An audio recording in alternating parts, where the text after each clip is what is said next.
Where would you say the work that is unresolved? Where has he left an open book for those to take up from him now? I would say that Francis's work is unresolved in all of the areas that you've just described. He has advanced the Church's position on gay rights with his famous comment, well, who am I to judge? And his suggestion that sexual practices are no worse a sin than any other category of sin in the Catholic Church's language. He's made some advances for the position of women in the Church as well, but of course we still don't have a pathway to women deacons, let alone women priests. That the matter will still be on the table for the next Pope. And Francis's approach to this was very much to try to seek consensus, to try to get the laity to move things forward and to reveal what their preferences were, in the hope that that could persuade more of the Vatican hierarchy to move faster in reforms. The same is also true with his legacy on the environment, that Francis made this the center of his papacy in a certain way, with his important encyclical Laudato Si on this.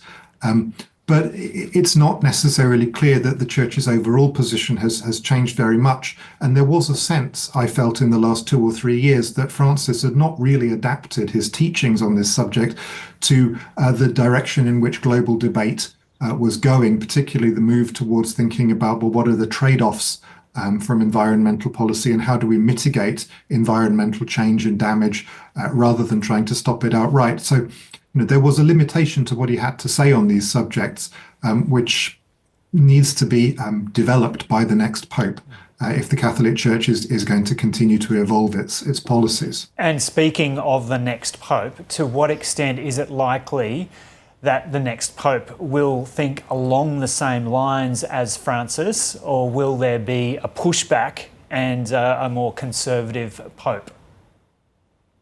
Well, there's a famous Roman saying that he who goes into a conclave a Pope comes out a cardinal, that it's very, very difficult to predict what the cardinals will decide when they meet in a few weeks' time. I mean, since Francis has appointed most of the cardinals who will have voting rights in this conclave, it's quite likely that the Pope will be at least sympathetic to his predecessor's legacy.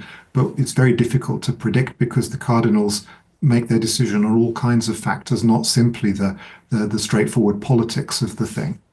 Miles Pattenden, Catholic historian, joining us from Oxford in the UK there. Thank you very much for your time. Thank you very much.